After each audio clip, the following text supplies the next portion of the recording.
I have some booms for you today. Booms relating to the world of global public health and specifically related to the pandemic. By the end, I'm sure you'll see why we call it plandemic. I've already done videos about this, I know, but this is all new information and I haven't seen some of this covered anywhere. The information is going to include new background on Event 201, on Anthony Fauci. We're going to talk more about Bill Gates and some of the characters we've already discussed. But what is being revealed, not just by myself, but tons of excellent research out there. But what is being revealed, in my opinion, is that the world of global public health in general, is run like a mafia. It's like there's a Don somewhere and he's got all these families that go by NGO names, that go by world body names. These are like mafia families. And they're using money laundering and extortion and a kind of a protection racket scheme to cripple nation states and at the same time, of course, enrich themselves. So that's where we're going today. And like I say, boom, boom, boom. I believe there's some really shocking information in here. The only way I know how to tell this story to you is to kind of go through how I discovered it. And so the first thing that led me to what I'm going to cover today was this. I don't know if you caught this thing. It was a 2.5 hour long telethon sort of thing. This pledging event, they called it, hosted by Ursula von der Leyen, the president of the EU. Over the course of this 2.5 hours, they had a whole string of world leaders that sounded like they were reading hostage notes, that they were given a script and they had to read this thing to the camera and give up, in the end, $8 billion of taxpayer money, all told from all of their citizens. So you and I are paying for this thing. Just listen to a select few world leaders and what it sounded like to listen to them. Better diagnostics, treatments, and a safe and effective vaccine. COVID-19 diagnostics, therapeutics and vaccines. Largement du développement et du déploiement rapide de diagnostics, vaccins et traitements efficaces. Universal access to vaccination, treatment and diagnostics. Equitable access to new COVID diagnostics, therapeutics and vaccine. We must all work together on improving diagnostics, accelerating therapies, and ultimately developing a vaccine. We need to make vaccines, treatment, and diagnostics accessible to everyone. Vaccines, treatments, and diagnosis will be the most effective way to do it. We need new diagnostics, vaccines, treatments, and an equal distribution to all. On equitable access to diagnostics, treatments, and vaccines. And affordability of the vaccines, therapeutics, and diagnostics in order to develop adequate treatments and vaccine. I don't know about you, but that was embarrassing for me to hear them back to back saying basically the same thing that they were obviously told to say by somebody. The question is, who is that somebody? Where is this money that's being pledged going? Well, I do have an answer for you for that. I'll get to that a little later. But the interesting thing about this pledging event was that in addition to the world leaders, Ursula von der Leyen also had on testimonials from the people who are going to be benefiting from this. And here's Ursula von der Leyen, just really quickly introducing each one of them so you get to familiarize yourselves with the names of the organizations. For the World Health Organization, Director General Dr. Tedros. And now we move on to the World Bank, the World Economic Forum. For the International Federation of Pharmaceutical Manufacturers, the Bill and Melinda Gates Foundation. For Gavi, the Vaccines Alliance. For the Coalition for Epidemic Preparedness Innovations, CEPI. Without you, Victor, my friend, all this would not have happened. I'm Victor Tsao, President of the U.S. National Academy of Medicine and a board member of GPMB, the Global Preparedness Monitoring Board. The one that set me off on this journey today was the very last one there, Victor Zhao. Victor Zhao, who they said was president of the National Academy of Medicine and a board member of the Global Preparedness Monitoring Board. And I thought to myself, I've never heard of the monitoring board, but why would she say, Without you, Victor, my friend, all this would not have happened. So I thought it's worth a look into Victor Zhao's background. So that's what we're going to start with. Victor Zhao, first of all, he was born in China, and I'm sorry, but in today's day and age, when we understand subversion and we understand how China has slowly compromised the United States, it's significant, in my opinion, that Victor Zhao was born in China and that his father owned a chemical manufacturing company. Well, chemical manufacturing, that is big pharma. Most people, I guess, well, I don't know, I used to think of chemical manufacturing as chemicals. I didn't put it together that it was drugs and poisons and insecticides and things like that. But that's what it is. So that's Victor Zhao's family. He's also married to a very progressive, I think, Jewish woman, which I'm only mentioning because he's won awards from the Jewish community, so he's very well supported there as well. But listen to just some of the things Victor Zhao does and did. President of the U.S. National Academy of Medicine, serves as vice chair of the U.S. National Research Council. He's Chancellor Emeritus and James B. Duke Professor of Medicine at Duke. He was also Chairman of Medicine at Harvard, as well as Chairman of Medicine at Stanford U. And he served on the Board of Health Governors of the World Economic Forum and chaired its global agenda. He was also on the advisory committee to the NIH director. And that's significant because Anthony Fauci at the NIAID is in the National Institute of Health as well. And there's so much more that isn't listed in that 2018 biography that I just showed you. So one of the things they talked about was that he is chairman of NAM, the National Academy of Medicine. Just get a load of this logo, by the way. I know medicine is associated with a snake, but it's usually on the caduceus. To remove it from that is a little odd. And to have it arranged so that there are 3 6s showing in the logo, also, it raises a red flag for me. How can it not? I don't know if you can see the 3 6s, and it's hard for me to point them out. The one is right in the middle. You can see that one. Then there's like a big one that is the whole outside, like that. There's the one that comes from the neck of the snake and up and back around this way. Victor appeared at a nurses' conference, and instead of me reading this to you, why don't I let you watch the clip? So as of July 1, 2014, we reconstituted the National Academies so that the IOM is now a National Academy itself, hence called the National Academy of Medicine. Although we call National Academy of Medicine, I don't want you to have this name fool you to think we only focus on medicine. We are about health. It's a much broader mission. And I want to make sure you get that message. And there are many different reasons why we use this name for internal purposes, etc. The second is to create reports that these recommendations are our recommendations, and frequently, because our work is also commissioned by Congress, by U.S. government, and by global governments, they are the recommendation for policy, for legislation, for law, etc. Did you notice that he tells them not to be confused by the name? And he said, we use that name for a lot of reasons. It almost is like we need to keep up credibility. We need to keep up appearances.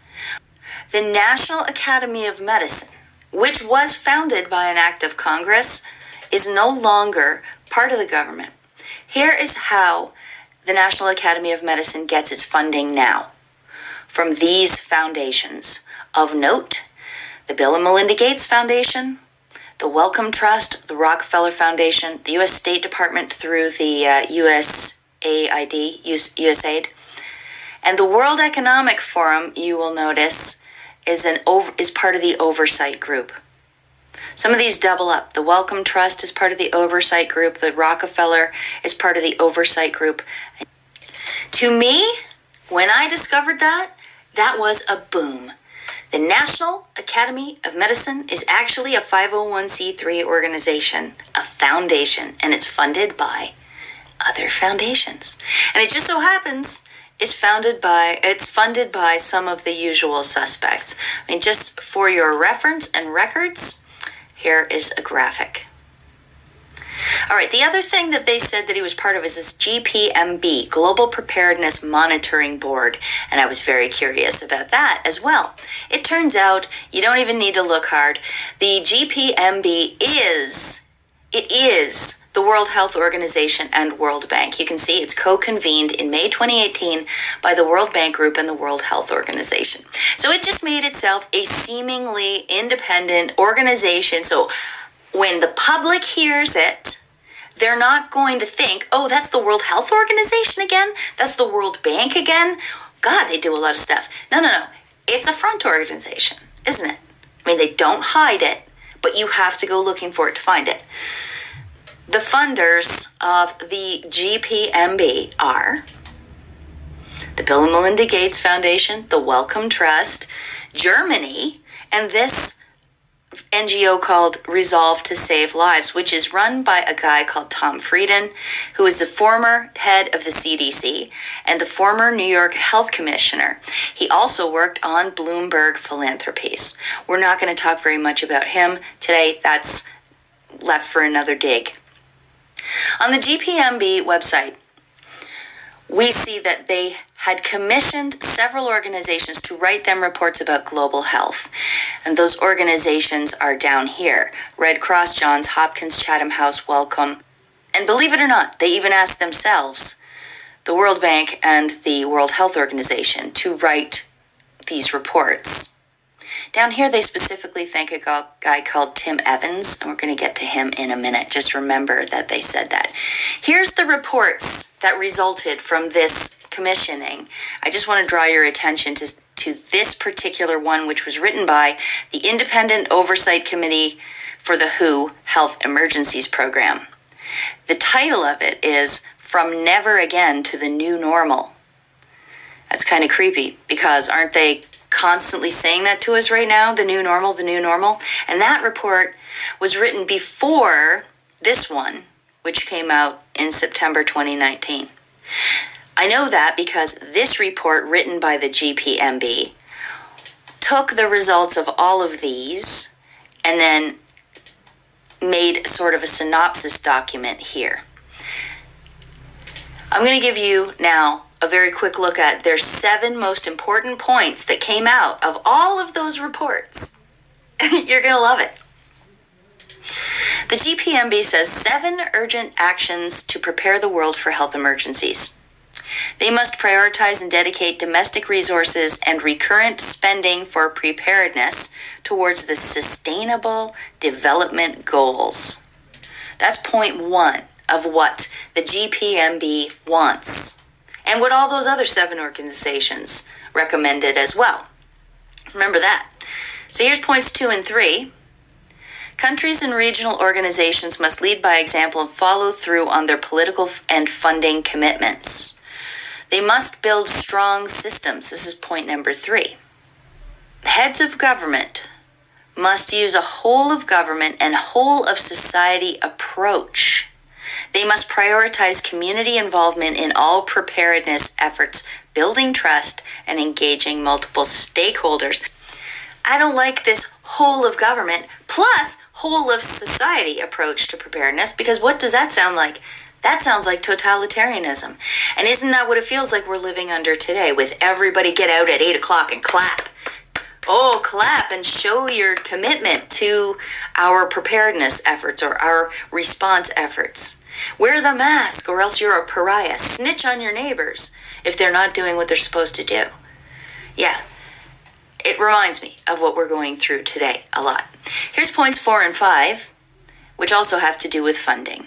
They must ensure adequate investment in developing innovative vaccines and therapeutics. and more financing. Money for the International Monetary Fund and the World Bank, and also, down here where the arrow is, funding replenishments of the IDA, Global Fund to Fight AIDS, TB, and Malaria, and Gavi. Gavi and the Global Fund, those are Bill and Melinda Gates efforts. And the IDA, well, I noticed that it had a very similar logo to the World Bank. And of course, that's because it is part of the World Bank. And here's just more. Increased funding. That's point number 6. You see how they worked it. The World Health Organization and the World Bank created this seemingly independent body called the GPMB. And then the GPMB puts out a call for reports. And they ask Johns Hopkins, Chatham House, Wellcome, International Federation of the Red Cross or Red Crescent, and the World Bank and the World Health Organization to write these reports. And then this organization aggregates the results of these reports and makes another report in which it recommends increasing funding to all the people who fund the GPMB and the World Bank and the World Health Organization. I wanted to have a closer look at one of those reports. So I opened up to the Johns Hopkins Center for Health Security, and it dawned on me, Johns Hopkins is the organization who put on Event 201. The Johns Hopkins Center for Health Security, in partnership with the World Economic Forum and the Bill and Melinda Gates Foundation, hosted Event 201, a high-level pandemic planning exercise on October 18th, 2019. What? And wait a second. This report from the GPMB came out in September 2019. And October, they held the pandemic planning exercise. Now remember I told you it's good to remember Tim Evans was thanked particularly by the Global Preparedness Monitoring Board he used to work at the World Bank? Okay, there's Tim right there. Tim also appeared at Event 201. We're not going to get into his background right now. What I want to do instead is play you a clip of Tim speaking as a panelist at the Event 201. Everybody gets excited around a table like this in the moment, and then you move on, and it's back to business as usual. And it's this panicked and neglect problem that we have, which is very difficult to prospectively develop real preparedness.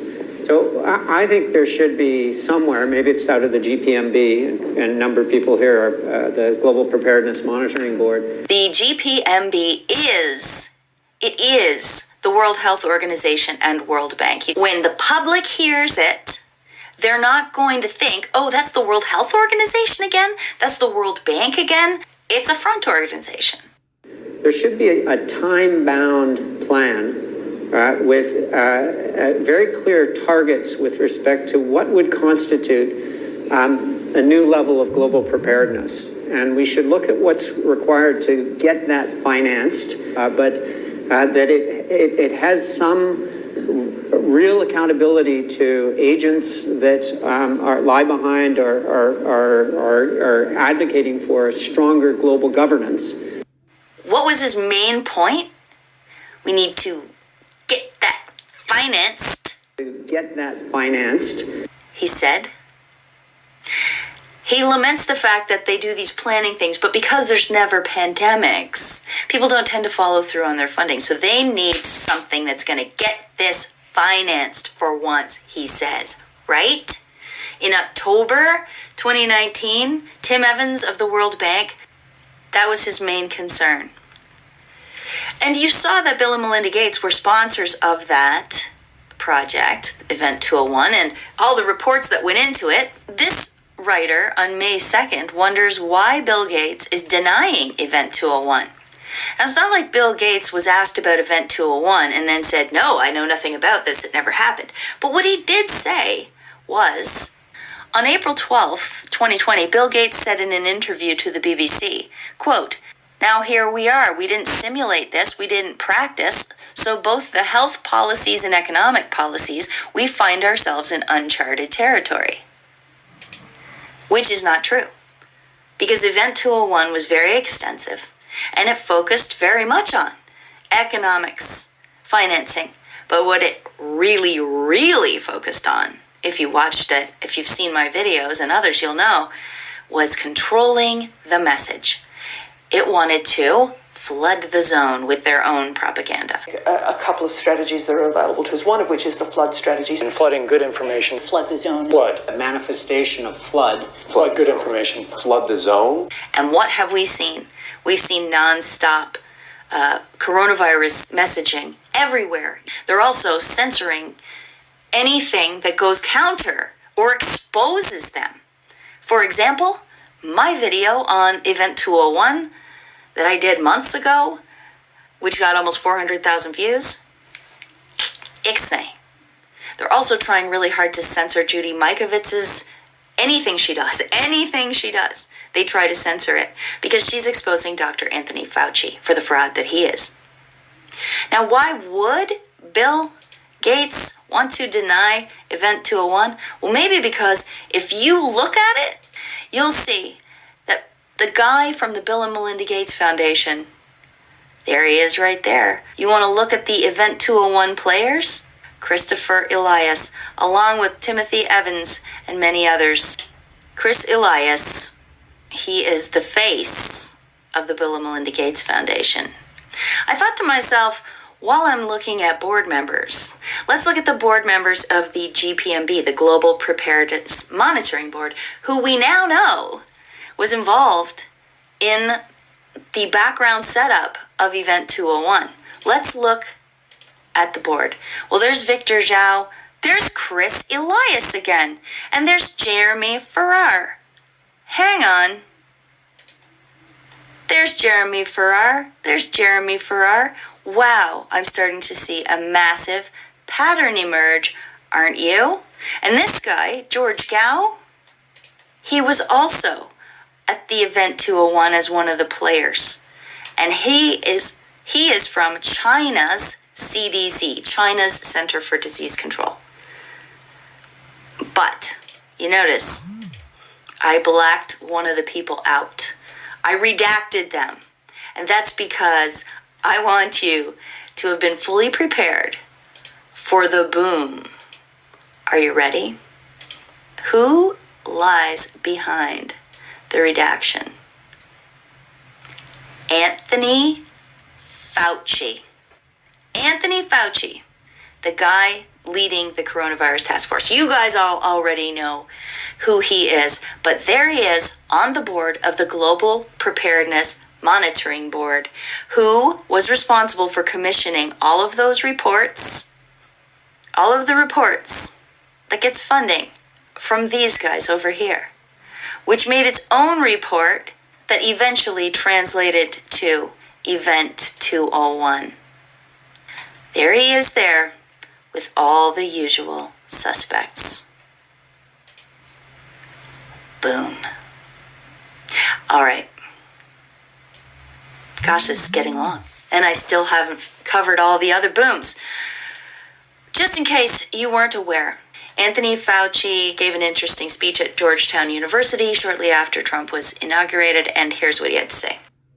I thought I would bring that perspective to the topic today, is the issue of pandemic preparedness. And if there's one message that I want to leave with you today, based on my experience, and you'll see that in a moment, is that there is no question that there will be a challenge to the coming administration in the arena of infectious diseases, both chronic infectious diseases in the sense of already ongoing disease, and we have certainly a large burden of that, but also there will be a surprise outbreak. And He had no doubt that there would be a surprise pandemic? How can you have no doubt that there will be a surprise? It's a contradiction in terms. But yeah, isn't that very interesting? And just let me add this little part. So from my own personal experiences, why I can say with some confidence that history tells us that we will definitely get surprised in the next few years. So it all started for me when I became director of NIAID, and that was in 1984. And I had my graphics people do it, a sort of a map of the United States of America. And I put on the map this new emerging infectious disease, which is HIV/AIDS. And I take that map, and one way or another, every single time I testify before the Congress, particularly for my budget, almost always for my budget, and I talk about global health and emerging infectious diseases, I add one, sometimes two, sometimes three, either new diseases or re-emerging diseases. He's kind of just laying it bare right there. Every time he had to go up in front of Congress for his budget, he would just add in infectious diseases onto his map. Yeah, that works, I guess, Anthony? It shows that he doesn't even see what we see when we hear him say that. And just another little bit about Anthony Fauci before we move on. He was at the Bill and Melinda Gates Global Grand Challenges Scientific Board. He was on their board from 2003 to 2010, directly for Bill and Melinda Gates, for 7 years. That was a little while back, but they obviously have a tight relationship. And we find along the way that in addition to Victor Zhao, we also have Anthony Fauci as a board member of this organization. And in the end, we're going to see more connections. So let's keep going. Now remember, this all started because I was looking at this coronavirus global pledging event, and I wanted to know more about Dr. Victor Zhao. We already know quite a bit about him, but there's more you don't know. He also is on the board of this organization called Research America. And in this organization's website, I found a celebration of this CEPI organization. Connecting Curiosity to Cures, CEPI hopes to eradicate epidemics. This was written in February 2017. And we look down here, and sure enough, it's founded by the Gates Foundation, Wellcome Trust, World Economic Forum, and the governments of Norway and India, it says. CEPI is currently led by an interim board made up of internationally renowned experts in the fields of public health, vaccine development, and infectious diseases, including Research America board member and president of the National Academy of Medicine, Dr. Victor Zhao. Mind blown. I wanted to learn more about CEPI. First of all, I want to know how one man can possibly do all of this. Do you think perhaps he's a representative of other interests? I wonder who those other interests might be, because I find it hard to believe that he could do a quality job at any of this all at once. But I digress. I wanted to see if indeed that was who really founded CEPI, so I looked a little further, and I found this clip from the World Economic Forum. I am delighted to welcome you to this conversation about the work of the Coalition for Epidemic Preparedness Innovation, which is, I have to say, one of the more extraordinary initiatives to come out of Davos recently. It was born out of a conversation a year ago. It's a concrete initiative between governments, foundations, and the private sector. Governments of Norway, Germany, Japan, and India. Two of the biggest foundations in the world, the Bill and Melinda Gates Foundation, the Wellcome Trust Foundation. Strong support from the world's 6 biggest pharmaceutical companies, GSK, Merck, Johnson & Johnson, Sanofi, Takeda, and Pfizer. Okay, so the article in Research America left a few people and organizations out. Namely, they didn't at all mention a couple of the other countries involved, and they didn't mention that it was co-founded by a handful of the world's largest pharmaceutical companies, did they? To me, this is a huge boom, as big as Anthony Fauci. It's very significant because all that money is going to those guys, and those are pharma companies. In this article from May 5th, so the day after the pledging event, it says world leaders, international organizations, and companies have pledged 7.4 billion euros to develop new tools to detect, treat, and prevent the novel coronavirus. Leaders said that each euro or dollar will be channeled through global health organizations such as CEPI, Gavi, the Vaccines Alliance, and the Global Fund and UNITAID. When they were doing this telethon, I thought to myself, well, who's collecting this? The EU? Is the EU collecting it? And then they're going to give it out to who and how and when and where? And no, it turns out that those organizations are the ones that's going to collect the money, and then they're going to give it out. Oh, right. Are they? So, when Melinda Gates appeared in her condescending, surreal testimonial on that coronavirus pledging event and said this. By combining the world's expertise and brain power and resources, we can attack this disease in the way it's attacking us globally. And by working together, we can beat it much faster than if we were working alone. Our foundation is proud to partner with you, and I'm pleased to announce today that we will pledge $100 million towards this effort. You can see how it isn't generosity at all. She is literally giving that $100 million back to herself. And it's probably the same with all of these organizations. They have ways of translating that money into business gains for them outside of their foundations. Bill and Melinda Gates, as James Corbett just explained on his excellent video, which I will link to in the description box. He just explained that the Bill and Melinda Gates Foundation exists, but Bill and Melinda Gates also have something called the Bill and Melinda Gates Foundation Trust, which is where they can profit. And these things work together. They push for vaccines, and in the meantime, they're investing in vaccine companies with their trust. And all of these guys are doing the same thing. Okay, they set all of this up. They set this up as the repository for where they were going to demand we send the money to, right? The World Economic Forum mafia, basically. The Davos set, that's them again. And then they make this whole sham, pretending there's a whole bunch of different organizations involved, but really it's all just them again, to write reports, which then produces a pandemic planning event where all they really focus on is controlling the message and getting financed. Get this financed. Get that financed. Then what happens? Boom! A real coronavirus pandemic happens. Really?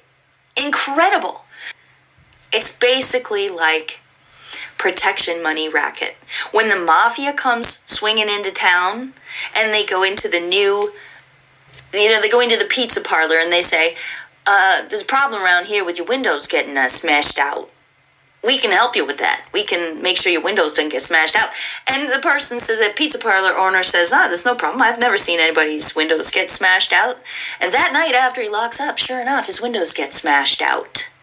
And now he wishes he had have paid the protection money, right? So this allows them to now say, well, country leaders, we tried to warn you. We tried to get you to pay up before, but now look what's happened. Now everybody's dying in all the hospitals. Now our economies are going in the toilet. Please give us the money now, or it's just going to get worse. And aren't they saying that? It's just going to get worse. This is the new normal.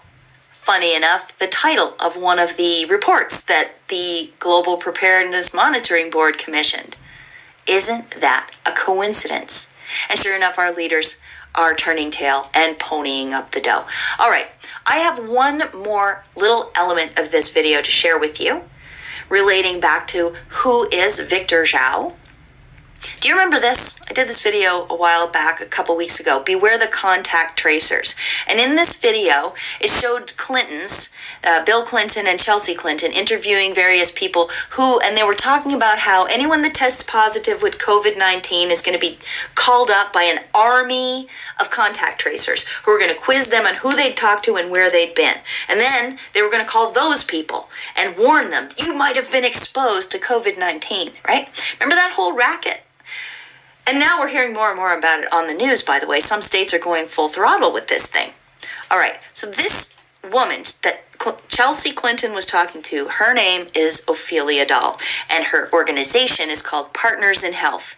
They were one of the ones that was already hiring contact tracers. They'd already hired 1,000 of them, and they wanted more.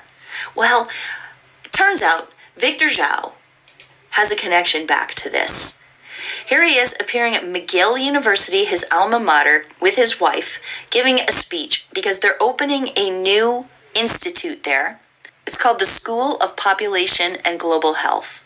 They're starting to really show their eugenics at this point when they're going to put population right in the title, if you ask me. The guest, along with the Zhaos, was a guy called Paul Farmer. And Paul Farmer, as I discussed in my contact tracer video here, is another partner in Partners in Health. He works directly at the same level as Ophelia Dahl, and those two have known each other for years, and so have the Zhaos. Listen to this short clip. And one thing I would like to say that we've known Paul Farmer for quite some time. I remember not only meeting Paul many years ago, working with him, but 2004, when I was just arrived at Duke as chancellor, a freshman, he came to Duke. He is a Duke alumnus. So there you go. But I'm not done. I don't know if you noticed when I showed you Tim Evans's bio earlier. Did you catch one of the highlighted words? McGill. Timothy Evans joined McGill University in September 2019 as the inaugural director and associate dean of the School of Population and Global Health. You're kidding! You're kidding! The gang's all there. I'm going to give you a screen grab that you can have for posterity, but it doesn't explain too much. There's just too many arrows necessary. Here's the shape of it. You can see how many times these faces repeat. The list of who benefits is the same list as the people setting policy and the people pressuring governments to pledge our taxpayer money for their plandemic.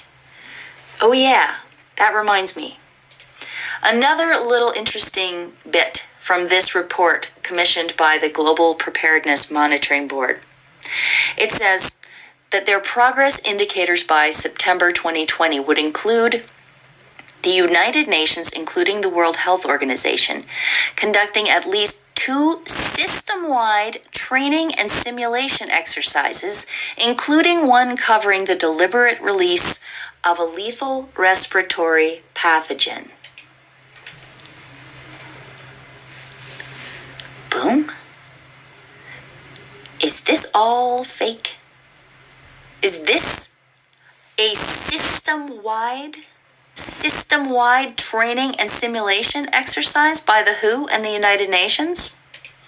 Is that what this is? And if it is, are we in for another one? Because they said they want at least 2. Could that be why Anthony Fauci was so certain there was going to be a surprise outbreak? Ask yourself how anybody's certain of a surprise. And what about this? U.S. could be in for a bad fall and a bad winter.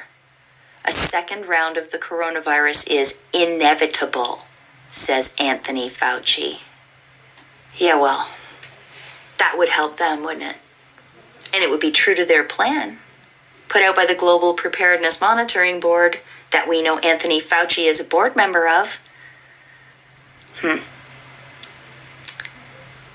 All right, guys. I'm going to stop talking now. I hope you enjoyed this video. I hope you could follow it. If you would like to support my work or say thank you for the work you've seen over the past little while, you can drop me a tip at my PayPal.me address, which will be in the description box below. Also, I have a P.O. box where I accept other forms of payment, not payment, just tips. So thank you so much to everybody who has taken the time to do that. I love your letters. I'm going to have to do another mail thing, I think, but maybe I'll just post it on BitChute. I like to kind of keep my channel to newsy stuff. Don't forget to follow me over on BitChute. I will put my link in the description box, and I'm on Twitter at 99freemind. I know I said I was quitting, but I haven't yet. What else can I tell you? I don't know. I'm going to link a bunch of references down in the description box, along with that excellent video by James Corbett exposing more about Bill Gates and the whole scamdemic. All right, everybody, thanks for listening. Until next time, peace out.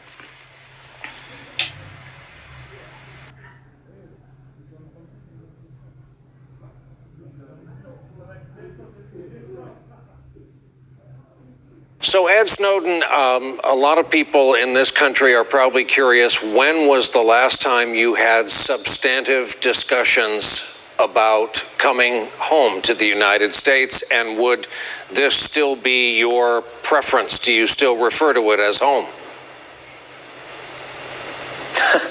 The United States will always be my home, and I'll always be willing to come back on a single condition, and I've been quite clear about this over the years.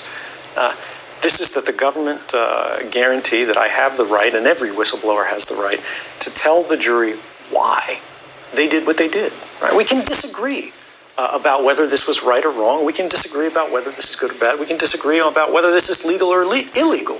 That's right and proper in a democracy, but we have to agree that the jury is supposed to be the proper authority to ultimately decide, was this right or wrong? And I hate to say it, but under the current laws, that is explicitly forbidden under the Espionage Act, which, as you know, it's increasingly being used against the sources of journalism instead of foreign spies.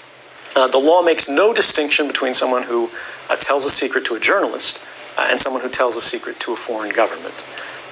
So there has not been any movement, unfortunately, on that conversation since the Obama administration, when I told the government that all they need to do is give me the right of what we call a public interest defense. This is a fair trial, an open trial, where the jury hears what is happening and they decide, was this justified or not? Unfortunately, then Attorney General Eric Holder responded and said, we can't promise that. We won't promise that. We will promise not to torture you. Unfortunately, I'd say that's not quite enough. Something you've said repeatedly is that you would expect and you would accept a certain punishment for your actions. What if that package of punishment included working for the home team? What if someone said, help us harden our elections from attack using your skills? I would volunteer for that instantly. You know, they wouldn't even have to pay me for that. Remember, I volunteered to work for the CIA, for the NSA. When I came forward to reveal mass surveillance, which we need to be clear, the courts have found was in fact unlawful on the part of the government, and one court said likely unconstitutional. So I have no objection to helping the government. I came forward not to burn the NSA down. I came forward to reform it, to help it return to the ideals that we're all supposed to share. So there will never be a question of when my government is ready, when my government wants me to help, I will be there. How has your opinion changed about Mr. Putin since you've been in Russia? Well, I don't think it really has changed, because the question might presume that I had a positive opinion at some point. I think everyone would agree, probably including the Russian president himself, that he is an authoritarian leader. I think the Russian government broadly does not have a good record on human rights, and that hasn't changed. How odd is it to you that while you've been there, consensus here has hardened that they are the actors who interfered in our last presidential election? I don't think that's especially surprising. There was a story published in the New York Times, actually reporting on a study in February of 2018. And it was also done in the Washington Post a few months prior to that, about the record of electoral interference. And they looked at the history of Russia and the Soviet Union and electoral interference by intelligence agencies. And they found, I think, 36 different cases of electoral interference over roughly the past 50 years. But then they also looked at the United States intelligence services and found that we had interfered in foreign elections 81 different times. Now, this is not to say one is better than the other. It's not about that. It's about budget, it's about capability. But what we do see from this is that what happened in 2016 actually was not unusual from the perspective of intelligence agencies. This is what they believe they are hired to do. What we have to do is find out how to secure our systems against the attacks that we know are inevitable. Something you've been asked before, something you have answered before, but since this is a fresh occasion, we'll ask it again. Why not stay in this country and face the music if you believed in the strength of your conviction? This is a great question, Brian, and I'm glad you asked it. When we say face the music, the question is, well, what song are they playing? I was intentionally charged, as every major whistleblower in the last decades has been, with a very particular crime. This is a violation of the Espionage Act of 1917. And this is a law that is explicitly designed to prohibit a meaningful defense in court.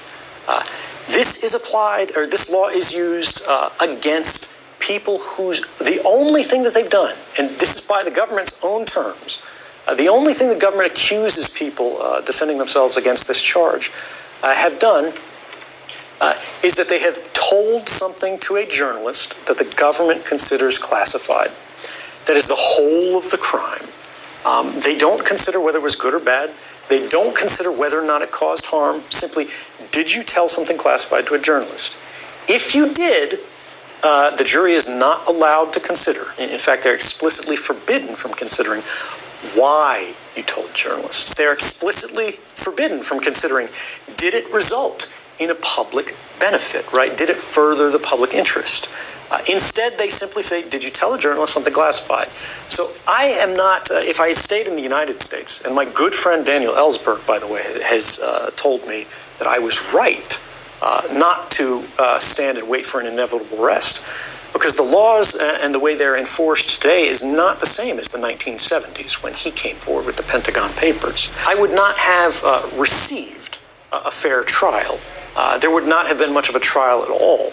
I would only have received a sentencing. And the question there is, what message does that send, whether you like me or not? I could be the best person in the world, I could be the worst. What message does the conviction where you spend the rest of your life in prison for telling journalists things that change the laws of the United States, that have resulted in the most substantive reforms to intelligence authorities since the 1970s, if the only result of doing that is a life sentence in prison, the next person who sees something criminal happening in the United States government will be discouraged from coming forward, and I can't be a part of that. Where do your parents come down on what you did? In the book, we learn a lot more than we knew about them. They were both, we say this in quotes, deep staters. We learned that they both had varying degrees of security clearances in their lives. Yeah, I come from a federal family. My father worked for the military. My mother works for the courts. My whole line, going back, has worked in the government service. So I think this was difficult for them. And in fact, one of the things that I will be eternally grateful for is the fact that they still stand by me today and believe that I did the right thing. Were they present for your wedding? You've gone and gotten married in the years since we've last spoken. There hasn't been a wedding yet, actually. We were married, but it was just a paperwork exercise in a courthouse because Lindsay and I had been living together. We had been in love with each other. We had been in a relationship for more than 10 years.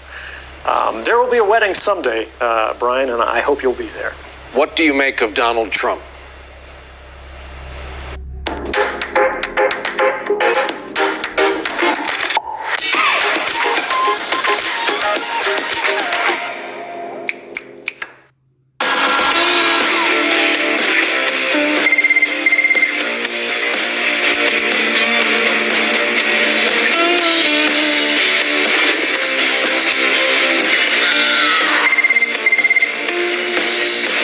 Egal wie du uns siehst, komm wie du bist.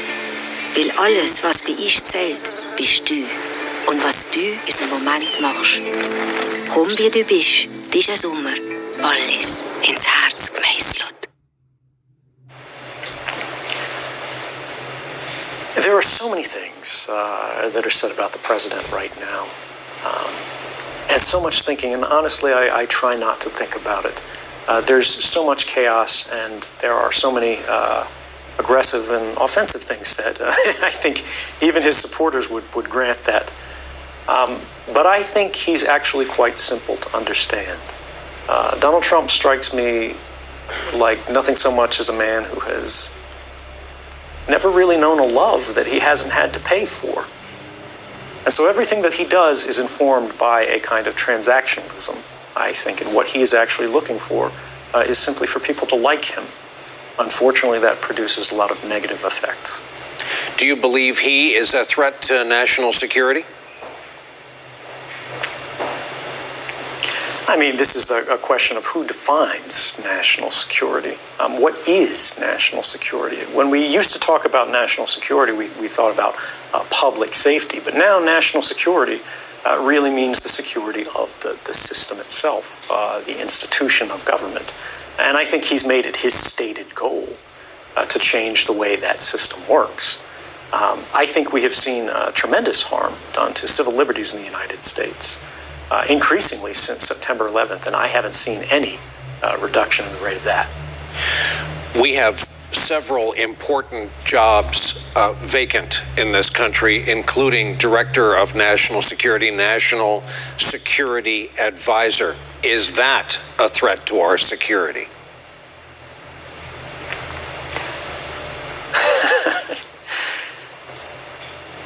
I think it really says something about where we are, what this point in our history looks like. When we find that there are not enough people in the country that are willing to serve in the White House and qualified to serve in the White House, who all sides of the government feel comfortable working with and who they can back, we are in a time that is increasingly fractured. And I think that's a product of the fact that, look, if you look around at the world right now, when you look at news, when you look at news coverage, when you look at every controversy that we see, something has changed. And that is that it has become increasingly popular for your feelings to matter more than the facts. And I think that's toxic to a democracy, because if there's one thing that we have to be able to have this discussion, to be able to learn to live with people that we disagree with. We can't have a conversation about what we should do. We can't have a conversation about where we are going if we can't agree on where we are, if we can't agree on what is happening. Facts have to matter more than feelings. You said your greatest fear over what you did was that things would not change. Have things changed? Would you do it again today knowing what you know now? This is a significant portion of the final chapter of my book. Things have changed, and I would do it again. If I changed anything, I would hope that I could have come forward sooner. It took me so long just to understand what was happening, and it took so long to realize that nobody else was going to fix this. Believe me when I say, I did not want to light a match and burn my life to the ground. No one does. Nobody really wants to be a whistleblower. But the results of that have been staggering. I thought this was going to be a two-day story. I thought everybody was going to forget about this a week after the journalists ran the first stories in 2013. But here we are in 2019, and we're still talking about it. In fact, data security, surveillance, the internet, manipulation and influence that's provided or produced, rather, by corporate or governmental control of this permanent record of all of our private lives that's being created every day by the devices that we have. Before 2013, if you said there's a system that's watching everything you do, the government is collecting records of every phone call in the United States, even for those people who are not suspected of any crime, it was a conspiracy. Yes, there were some people who believed it was happening. Yes, there were academics who could say this was technically possible. Yes, there were technologists who went, this is something that could be done. But what we didn't have is the world of 2013 some suspected that this was happening. The world after 2013, we know that it's happening. And this is the critical importance of journalism, particularly in this moment that we have today. The distance between speculation and fact is everything in a democracy, because that's what lets us, as we did post-2013, change our laws. The very first program that was revealed in newspapers has since been terminated. Barack Obama, who criticized me so strongly in June of 2013, by January of 2014 was proposing that this program be ended. Eventually it was ended under the USA Freedom Act. The NSA argued that mass surveillance was legal, bulk collection as they call it. They said 15 different judges authorized this. What they didn't tell us was that those 15 judges all belonged to the rubber stamp FISA court, that over 33 years had been asked 33,900 times by the government to approve surveillance requests, and only said no in 33 years 11 times. Now, this was a court that was never designed to interpret the Constitution, right? It was never designed to create novel powers for the intelligence community. It was just designed to stamp basic routine warrants. Now we know what has changed. The very first open court outside of these secret rubber stamp courts that got this case in front of them, it was Judge Leon in a federal court, and then a court of appeals, said that the NSA's mass surveillance activities were violating even the very loose standards of the Patriot Act. They broke the law. He further said these programs are likely unconstitutional. And this would not have happened if we couldn't say, this is real, this is actually happening. And I just want to make clear, that's not me saying that. That's not speculation. That was the determination of the Supreme Court just a few months before I came forward. In a famous case, Amnesty versus Clapper, I believe it was in February of 2013 or December of 2012, all the way to the Supreme Court, these surveillance authorities were being challenged. The plaintiffs said the government has a mass surveillance program. It has impacted this human rights organization. They have been spied on in secret by the government. The government said, that may be, but if it's happening, we will neither confirm nor deny that it's happening.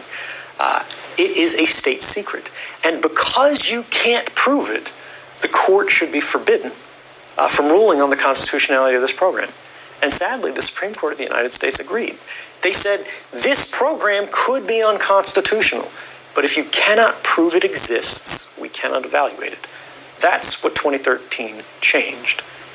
On the legal side, we have now had the GDPR. We have had the first European regulations that are trying to limit the amount of data that can be collected secretly and used against populations broadly. And we have also seen the basic structure of the internet itself change in response to this understanding that the network path that all of our communications cross, when you request a website, when you send a text message, when you read an email, for so long those communications have been electronically naked or unencrypted.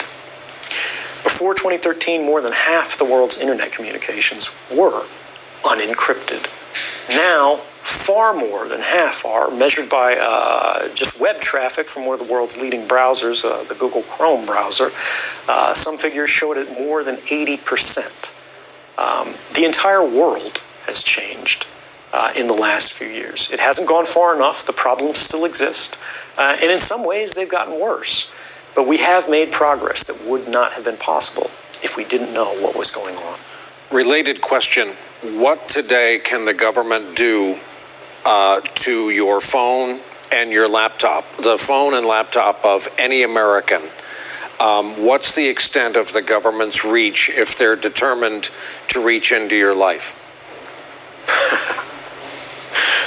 We could talk about this question for hours, Brian, but we don't have time, so I'll try to summarize.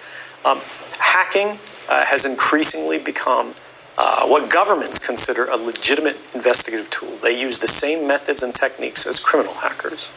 And what this means is they will try to remotely take over your device.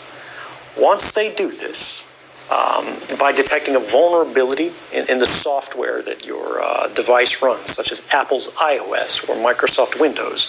They can craft a special kind of attack code called an exploit. They then launch this exploit at the vulnerability on your device, which allows them to take total control of that device. Anything you can do on that device, the attacker, in this case the government, can do. They can read your email. They can collect every document. They can look at your contact book. They can turn the location services on. They can see anything that is on that phone instantly and send it back home to the mothership. They can do the same with laptops. The other prong that we forget so frequently is that in many cases they don't need to hack our devices. They can simply ask Google for a copy of our email box, because Google saves a copy of that. Everything that you've ever typed into that search box, Google has a copy of. Every private message that you've sent on Facebook, every link that you've clicked, everything that you've liked, they keep a permanent record of.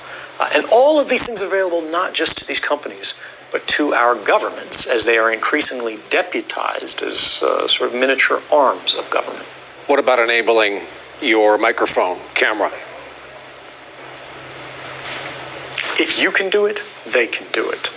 It is trivial to remotely turn on your microphone or to activate your camera, so long as you have systems-level access. If you had hacked someone's device remotely, anything they can do, you can do. They can look up your nose, right? They can record what's in the room. The screen may be off as it's sitting on your desk, but the device is talking all of the time. The question we have to ask is, who is it talking to? Even if your phone is not hacked, right now, you look at it, it's just sitting there on the charger. It is talking tens or hundreds or thousands of times a minute to any number of different companies who have apps installed on your phone. It looks like it's off, it looks like it's just sitting there, but it is constantly chattering. And unfortunately, like pollution, we have not created the tools that are necessary for ordinary people to be able to see this activity. And it is the invisibility of it that makes it so popular and common and attractive for these companies. Because if you do not realize they're collecting this data from you, this very private and personal data, there's no way you're going to object to it. What about its ability to track its owner? And talk to me specifically about the case of Jamal Khashoggi. So in the case of Jamal Khashoggi, this is a Washington Post reporter and a primary critic of the Saudi regime. He was lured into the Saudi Arabian consulate in Istanbul, in Turkey. And while his fiancée waited outside for him to get the paperwork he needed in order to marry her, he was murdered by the Saudi government, allegedly on the orders of the Crown Prince. Now, we have to ask ourselves, how did the Saudi government decide that he was worth killing? How did they decide when and how they would kill him? How did they know this opportunity was going to arise? How did they know what his plans and intentions were that they needed to stop from their perspective?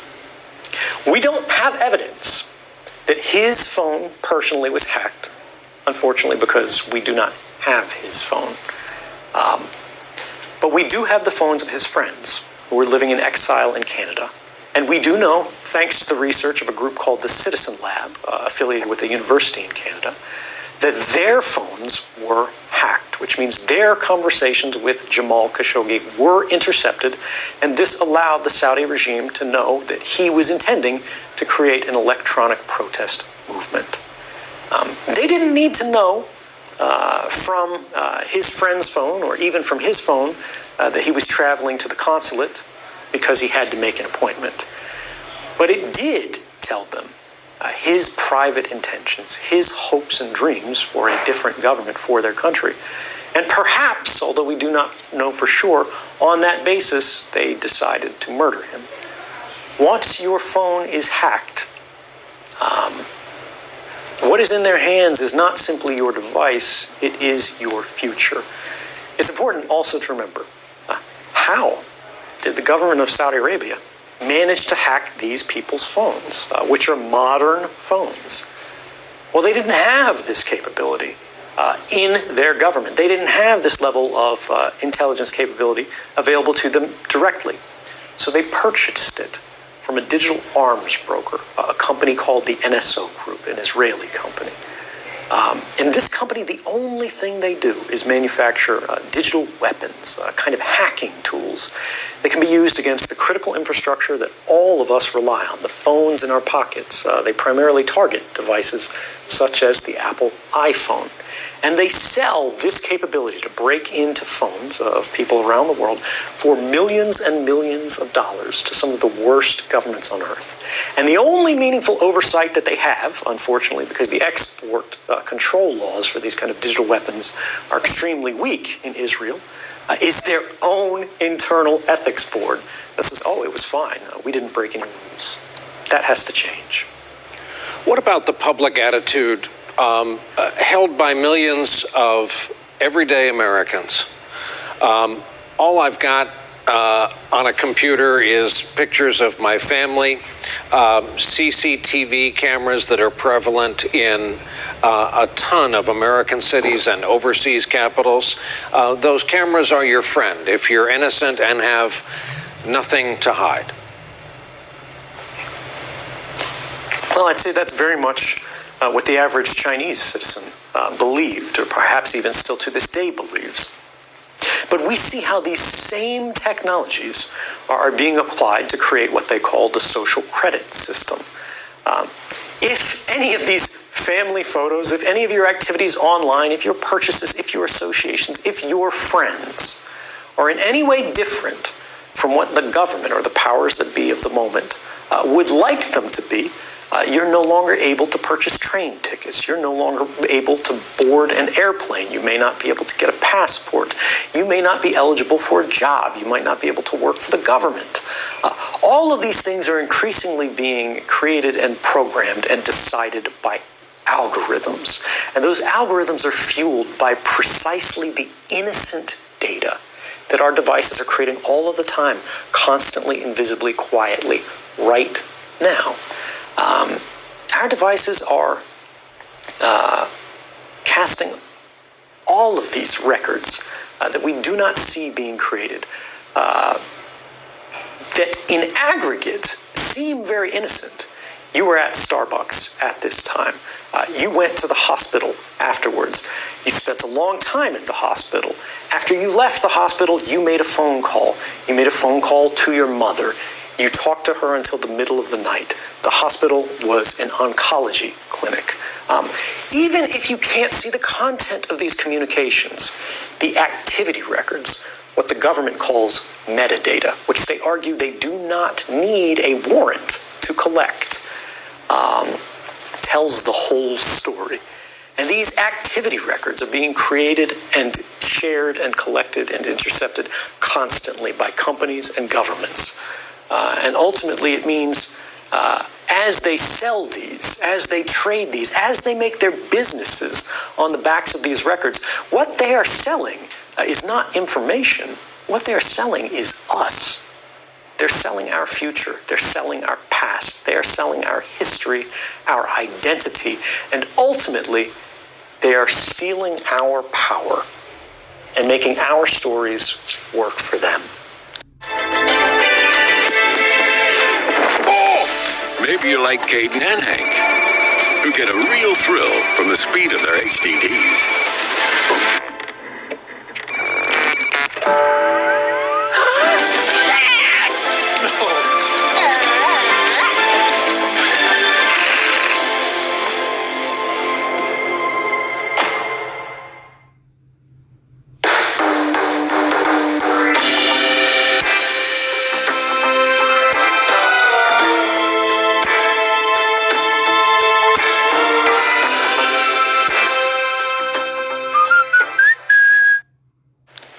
What devices do you use in your life now, and have you accepted the notion that you are watched rather constantly? Well, probably every intelligence in the world is definitely targeting me and trying to learn anything they can, just as they did with Jamal Khashoggi, in regards to what are my plans and intentions. I try not to make that easy for them.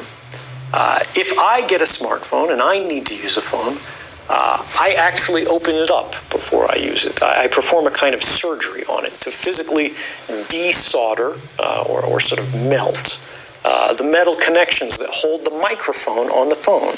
And I physically take this off. I remove the camera for the phone, and then I close it back up. I seal it up. And then if I need to make a phone call, I will attach an external microphone on it. And this is just so if the phone is sitting there and I'm not making a call, it cannot hear me. Now, this is extreme. Most people do not need this. But for me, it's about being able to trust our technology. My phone could still be hacked. My laptop could still be hacked. And just as I told you before, the same principles apply to me. If it is hacked, they can do anything to the device that I can do. So my trust in technology is limited. But just because that's how it is today doesn't mean that's how it has to be.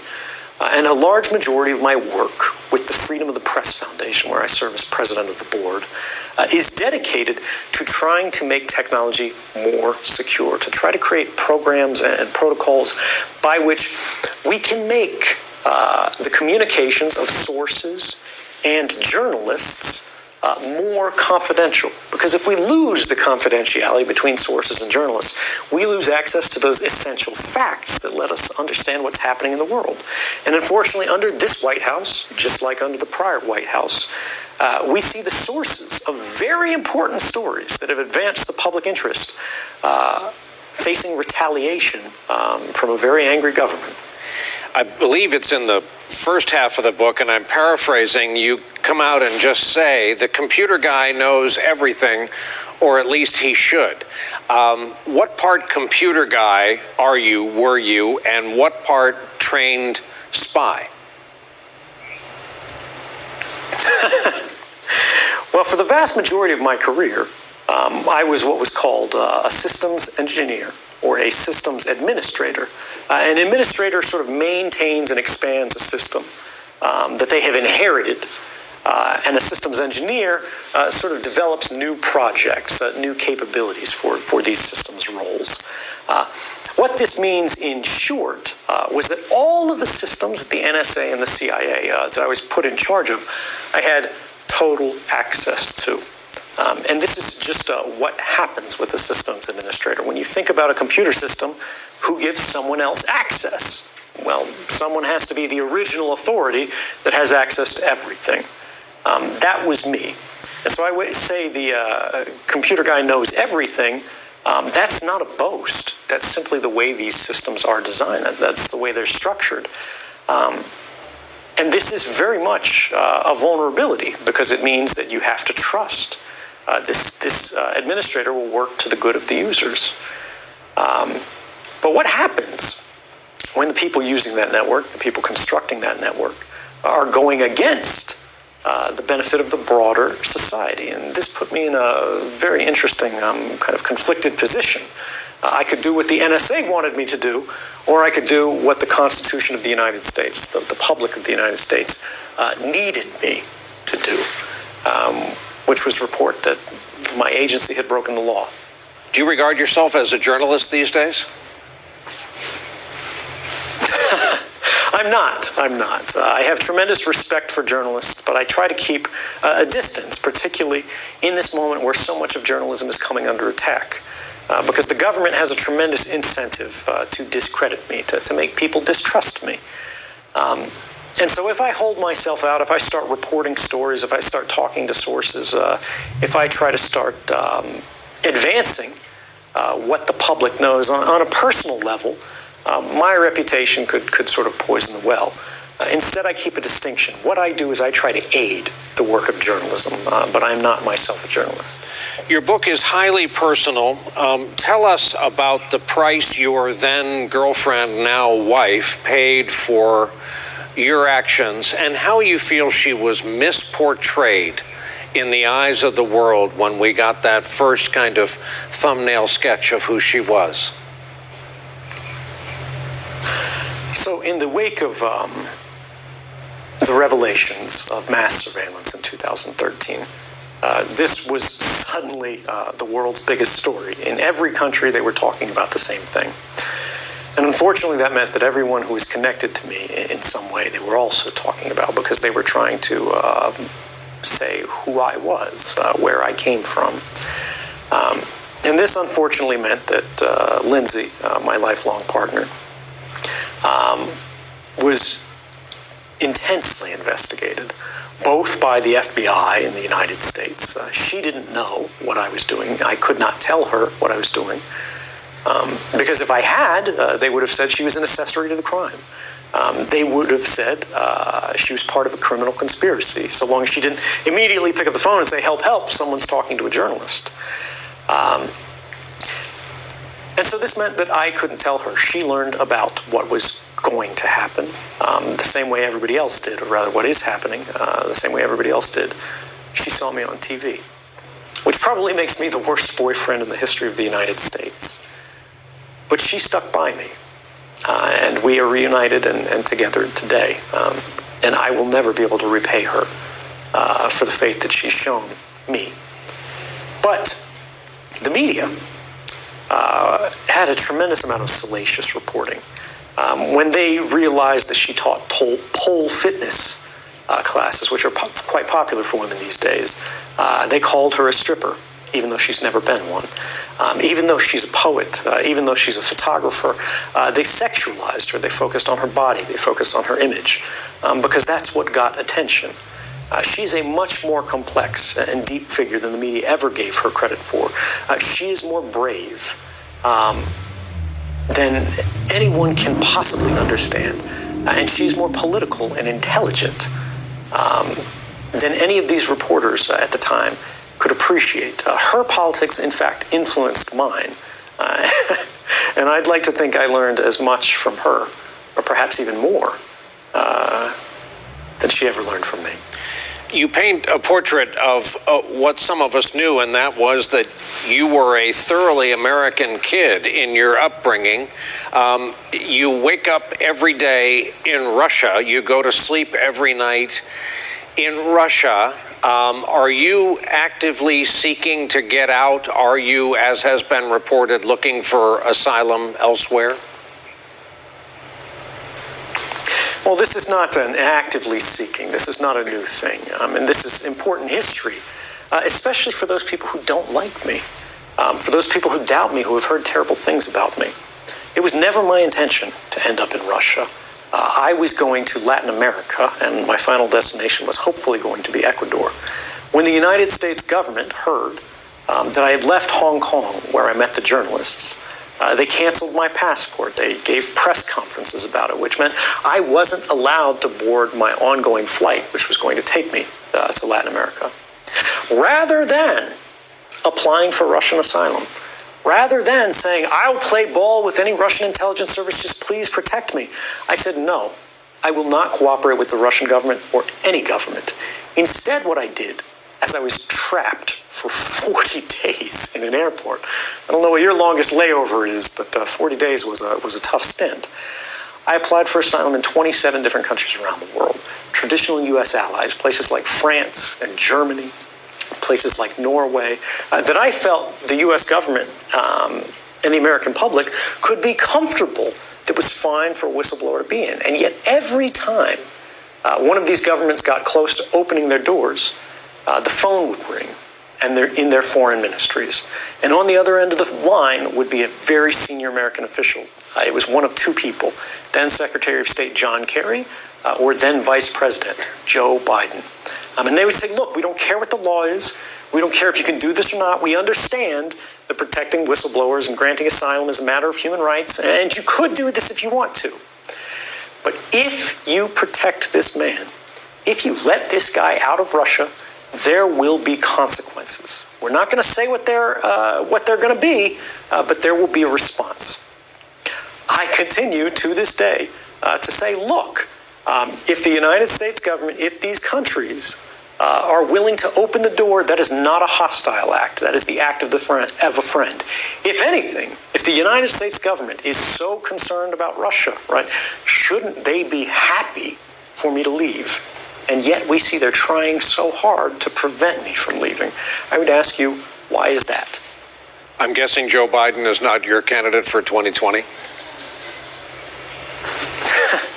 Actually, I don't take a position on the 2020 race. Look, it's a difficult position, being in the executive branch. It's a difficult position, being in power, and you have to make unpopular decisions. I would like to think, having seen now in 2019, that all of the allegations against me did not come true. National security was not harmed as a result of these disclosures. But they did win the Pulitzer Prize for public service journalism. The laws were changed as a result. The courts said these programs were unconstitutional. We live in a safer and more secure world because the internet is safer and more secure as a result of understanding these common vulnerabilities, which not just U.S. intelligence agencies were exploiting, but our adversaries were exploiting. When we close these holes, we do not become more vulnerable, we become more secure. In 2013, it's fair to say, some of these officials, some of these candidates could go, oh, the intelligence services are saying this guy's dangerous. They're saying this is a risk. They're saying this shouldn't have happened. In 2019, we can see that no evidence has ever been presented that the public understanding mass surveillance is real, has caused any kind of harm whatsoever.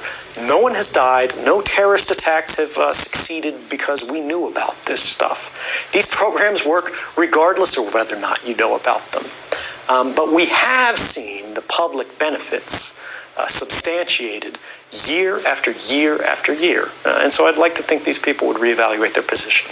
You know, there are government officials who would push back very strong on your assertion that national security was not harmed. You chose not to stop with your revelations at what was being done to Americans, and you got into America and its allies and perceived enemies. When we're looking at the reports that were published in 2013, it's important to understand I never published a single story. The number of documents that I revealed is 0. What I did was I collected an archive of material showing criminality or unethical or unconstitutional behavior on the part of the United States government.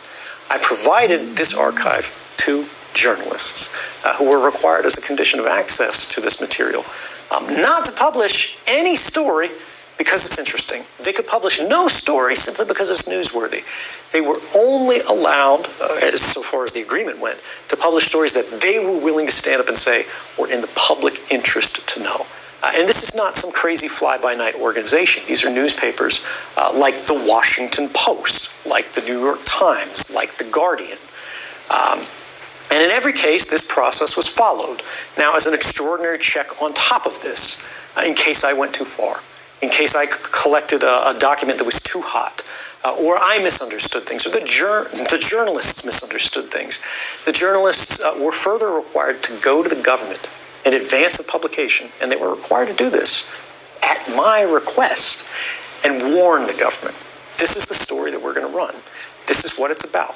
This is what we're going to say. So the government could argue against it to create an adversarial check on what the journalists and I were trying to do, to reconstruct the system of checks and balances in the United States that had itself failed in the government.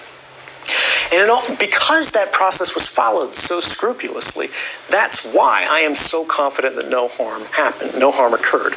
Now, if there are those in the government that say harm took place, if there are those in the government who say people have died, I ask you this: why haven't they proved it? You know better than anyone, Brian, that these government officials are more than happy to pick up a phone and make a leak to the New York Times every day of the week. If they had some evidence that somebody was hurt, if they had evidence that a terrorist attack got through because of this journalism, it would be on the front page of every newspaper in the world. And despite 6 years of history, that's never happened. Describe your life today. What is every day like? How are you supporting yourself? And as a simple equation, if the Russians have reached so effectively into our lives and our electoral systems, they must be all over your life. So that was several different questions. But yeah, I'm sure the Russian government is trying to spy on me. I'm sure the United States government is trying to spy on me. Everyone's trying to spy on me. The thing is, I don't cooperate with them. My allegiance is to my country. My allegiance is to my Constitution. Now, in terms of my daily life, it's actually pretty ordinary, which is to say it's not so interesting. I've always been something of an indoor cat, right? I'm nightclubs and partying. My life since I was a child has always been mediated by a screen. That's by choice. So not much actually changes in my day-to-day, whether I'm living in New York or Berlin or Moscow. In terms of my work, which a lot of people are curious about, this I think is a polite way of people asking, do you work for the Russian government? Do you accept money from the Russian government? You know, are you living in Russian government housing? Are you in a bunker? Are there guards? And of course the answer to all of these is no. No, I'm not. What I do for a living is speak professionally, and now I'm actually an author. I have a speakers bureau. It's called the American Program Bureau, and you can call them and you can book a public event. I speak at universities, I speak at corporate events, I speak at cybersecurity conferences to talk to people about what is happening on the internet. What is the future of surveillance and how can we protect ourselves? I'm very fortunate to have had that opportunity, and it's meant that I've had a quite comfortable life in quite a difficult position. The former White House aide, H.R. Haldeman, left us with an expression for the ages, and when he said, you can't put the toothpaste back in the tube. For Americans who feel that this is just a behemoth, that there's no way they could have any control over it, for Americans who long ago decided we're just going to have to live with this surveillance, how could it possibly be receded or rescinded or stopped? We can stop a program. We can thwart an attack. We can make a device more secure. But as you imply, the system is still there. The institutions and agencies and companies that produced these attacks, that are creating new methods of spying every day, will still be there. The fundamental change, not just in the United States, but around the world, that has to happen is we have to stop thinking about the limitations on how data is used as data protection regulations. Right now, when we talk about what Google and Facebook are doing, right now when we talk about what the NSA is doing, right now when we talk about what rival governments are doing, what the Russians are doing, what the Chinese are doing, what the North Koreans and the Iranians are doing, we're constantly thinking about, all right, this data has been collected and these companies have it. How do we regulate their use? Regulating the use is a mistake. We should do that, but that's the wrong focus. It is the collection of data that is the problem. When you start trying to regulate use, you're going, the collection has already happened. The collection was already legal. One of the fundamental flaws in U.S. privacy legislation is the fact that we are one of the only advanced democracies in the world that does not have any basic privacy law whatsoever. We have the Fourth Amendment of the Constitution, which is the reason that I came forward. But that restricts what the federal government can do. That restricts what the state governments can do. It doesn't restrict what companies can do. And as you know, as everybody knows, these companies are playing a bigger and bigger part in the world today. We have to say, all of these records that they're creating about all of us, all of this control that they're developing from these surveillance programs, whether they're saying they're doing it for targeting advertisements or whether they're doing it for targeting killings, these records belong to the people that they are about, not to the companies. And this is a fundamental change that we have never discussed in a meaningful way, broadly and publicly, but we have to.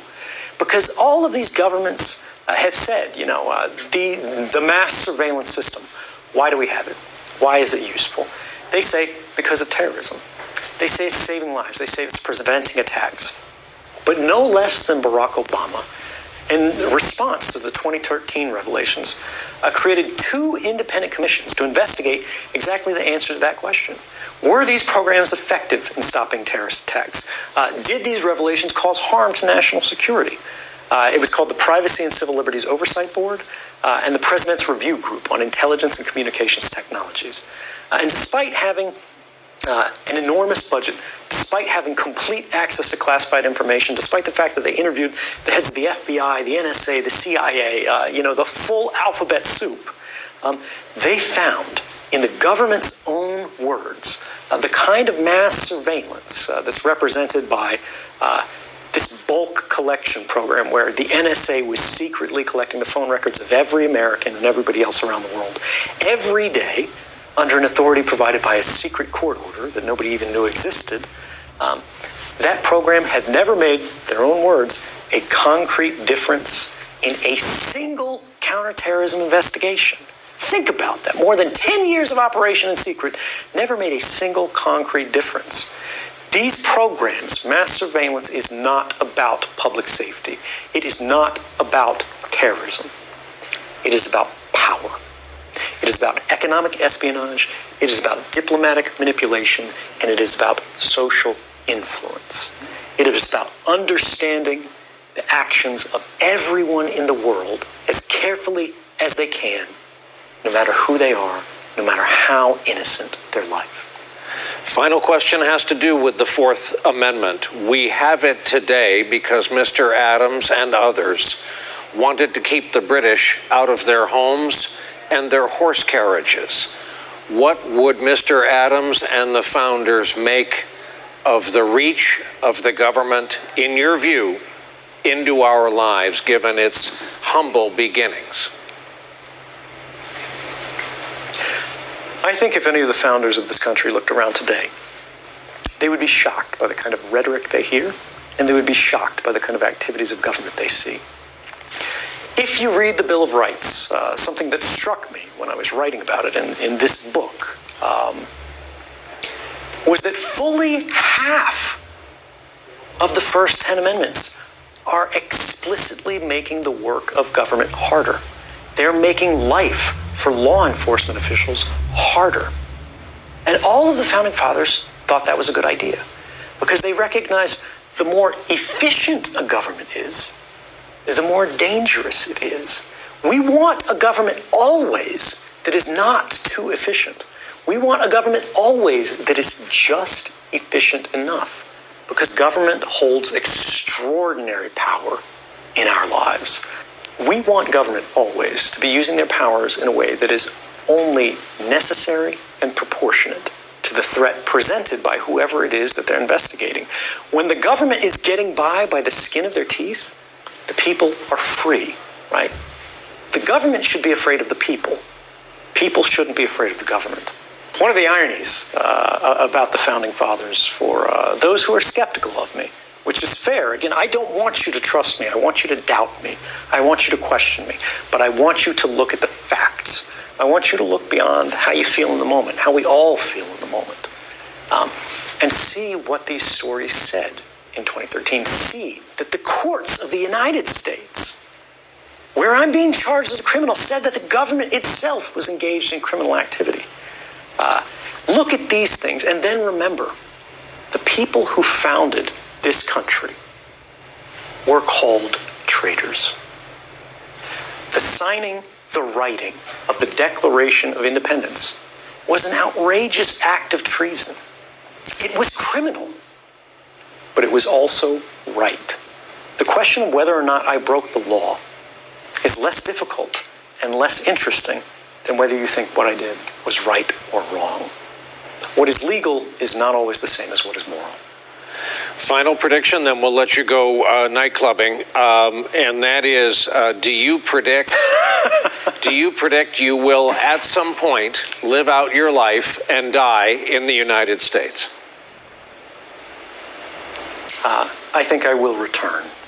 When we look at the kind of things that were being said about me in 2013, the kind of hostility I faced, the kind of accusations I faced from the most senior officials in government. And we look at the world today. Yes, there are many still who don't like me, but far, far fewer, because we have seen that all of the harms that they alleged over the course of these years never came to pass. They were never substantiated because they don't exist. But the benefits are becoming more clear with each passing year. The question that I think people have to answer, whether you like me as a person or not, right? Whether you agree with how I did what I did, whether you agree with the work of the journalists who decided what the public should know in order to cast their votes. Today, you know, the government broke the law. Today, you know, the United States government had violated the Constitution and the rights of people in this country and around the world. Would you rather not know? Thank you.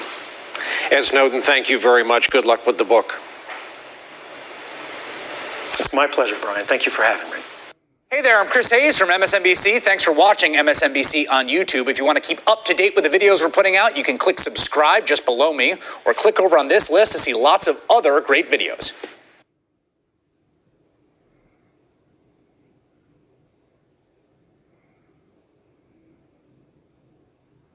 We are here in Omaha, Nebraska this morning with Warren Buffett, the chairman and CEO of Berkshire Hathaway.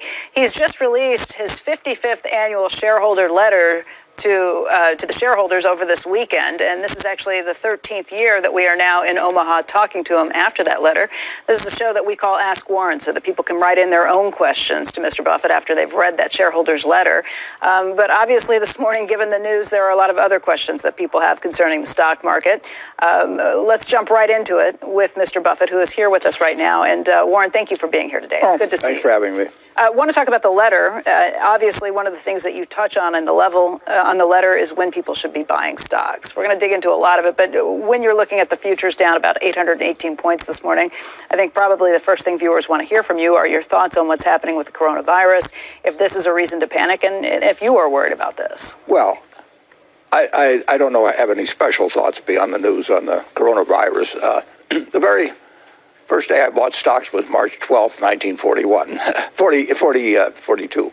And the stocks were down about 2% that day, as it turned out. Unfortunately, I bought in the morning, so when I came home in the evening and my dad told me the execution price, it was down 2%. But if you're buying a business, and that's what stocks are, businesses. In fact, people will be better off if they say, I bought a business today, not a stock today, because that gives you a different perspective on it. Then presumably, if you buy a farm, if you buy an apartment house, if you buy a business, you're going to own it for 10 or 20 or 30 years. And the real question is has the 10-year or 20-year outlook for American businesses changed in the last 24 hours or 48 hours? And you'll notice many of the businesses we own, partially own, American Express, we've owned it for 20 years, Coca-Cola, we've owned it for 40 years.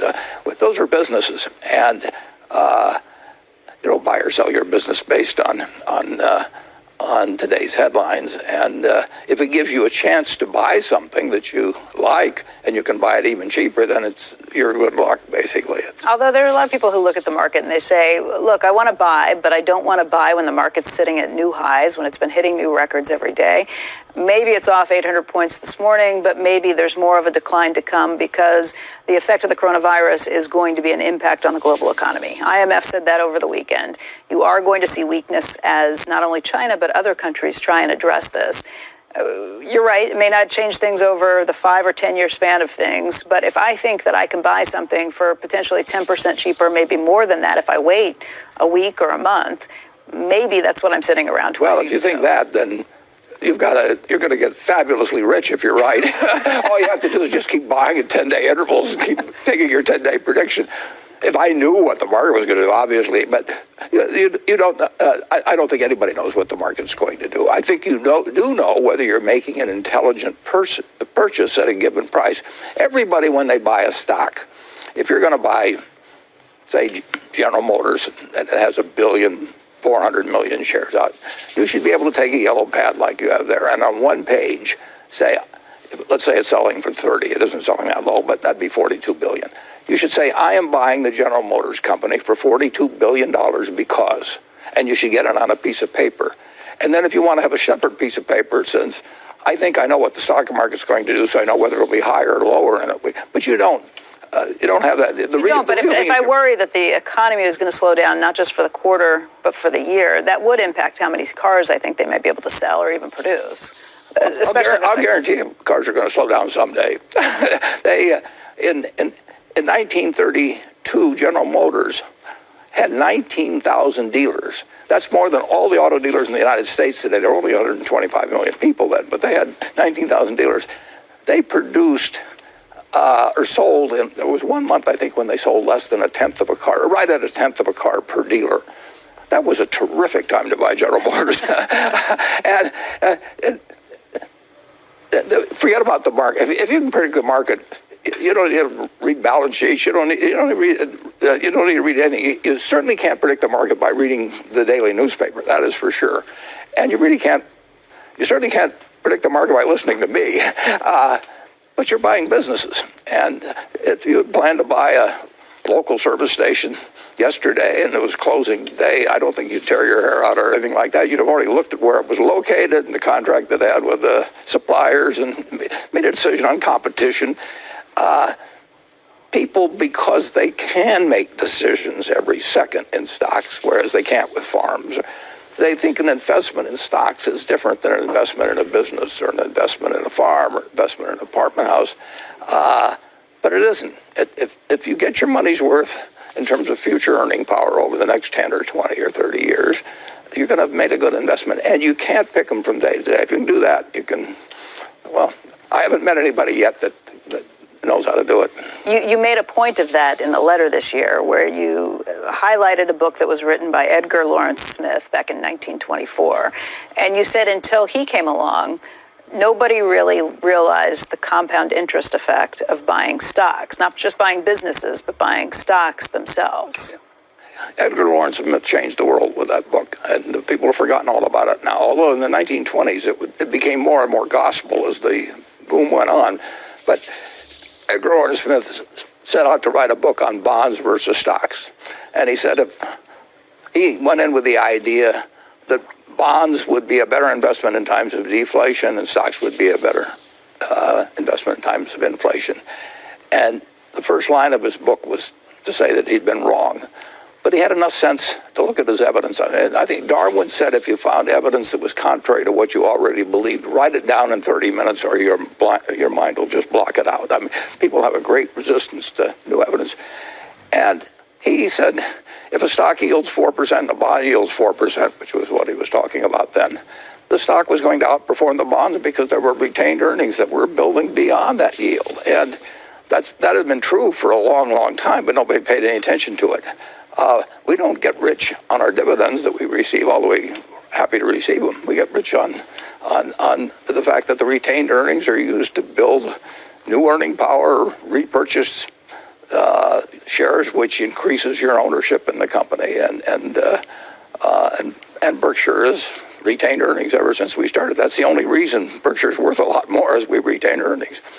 That led Keynes to actually say that this was an important book. People paid attention to it, but you're right, it added to the frenzy that built up to 1929. Well, that is true because you can get, my old boss Ben Graham told me very early on, you get more trouble with a good idea than a bad idea because the good idea works.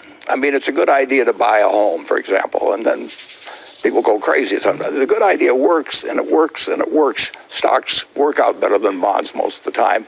And after a while, people forget that there were some other limiting conditions. With Edgar Lawrence Smith's book, it was that when bonds yield the same as stocks, which was the case then, that stocks are going to outperform because they have this retained earnings. So stocks started going up in the 20s, and all of a sudden they were selling it.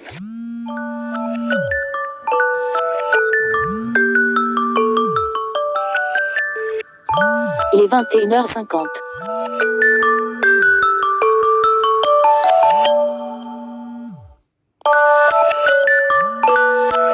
5 or 6 times the prices as when he bought the book.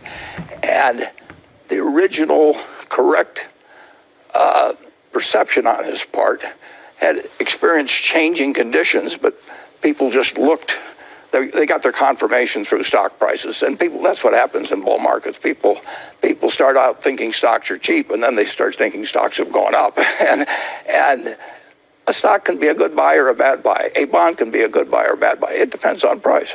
But that leads us to today. I mean, if his premise was that stocks are always going to be a better investment than bonds, that's kind of what you hear today, which we've been hearing for a while, is Tina, there is no alternative, right? You have to buy stocks because bond yields are so low, because interest rates are so low. Well, if you look at the present situation, we've talked about this before, that you get more for your money in stocks than bonds. That doesn't have to be the case. I mean, but it's usually been the case in America, very usually been the case. And if you buy a 30-year bond today with a yield 2%, you're paying 50 times earnings for an investment where the earnings can't go up for 30 years. Now, if somebody said, I want to sell you a stock that's at 50 times earnings and the earnings can't go up for 30 years, you'd say that doesn't sound very good. Stocks are way better than 30-year bonds. I mean, that's clear, and that's one of the alternatives people have. People really have three basic alternatives: short-term cash, which is an option of doing something later on; long-term bonds or long-term stocks, and stocks are cheaper than bonds. Charlie said recently, Charlie Munger, the vice chairman at Berkshire Hathaway, had his daily journal meeting just a couple of weeks ago. And at that meeting, he said that there's a lot of wretched excess out there and that there's a lot of trouble coming as a result. Do you agree with that? There's always trouble coming. Yeah, there was trouble coming in 1942 when I bought that first stock, all kinds of trouble. Philippines were going to fall pretty soon. There's all kinds of trouble in